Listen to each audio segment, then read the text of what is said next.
It is a treatment court created to help domestic violence offenders turn their lives around, but is under increased scrutiny following the felony indictment of its founder, Judge Rosie Speedland Gonzalez. We follow through with a former Reflejo Court defendant and a county commissioner who both question whether the judge is the right person for the role. The system is watching. Expectations are high and failure has consequences. Earlier this month, Reflejo Court staff, supporters, and participants lined up at Commissioners Court. Please do not allow biases, ignorance, or personal vendetta. And made one emotional plea after another. Taking this program away wouldn't just take away support. To keep the program going. Reflejo Court gave me my life back. I have learned recently that there have been conversations about defunding Reflejo Court. One issue.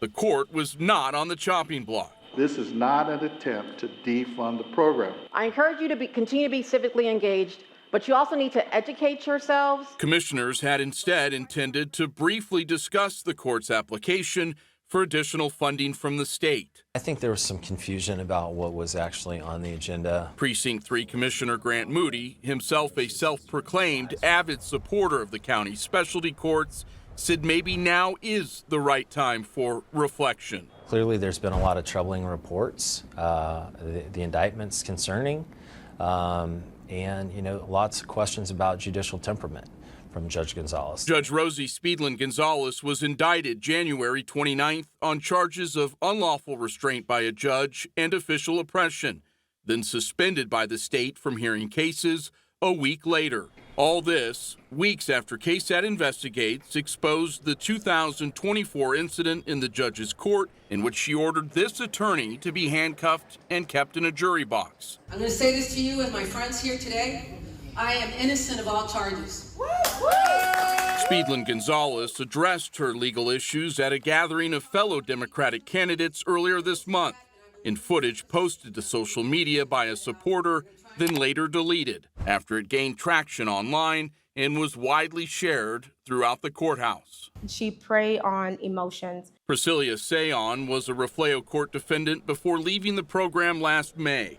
Her hopes of graduating from Reflejo and having a misdemeanor family violence charge expunged from her criminal record were dashed after several uncomfortable appearances in front of the judge. People cry in there, and she feeds off of that. And then when you don't cry or you don't show emotion, it makes her mad. Sayon's last straw was a weekend stay at the Bexar County Jail late last April, after the court accused her of tampering with a drug monitoring patch she was required to wear during a trip.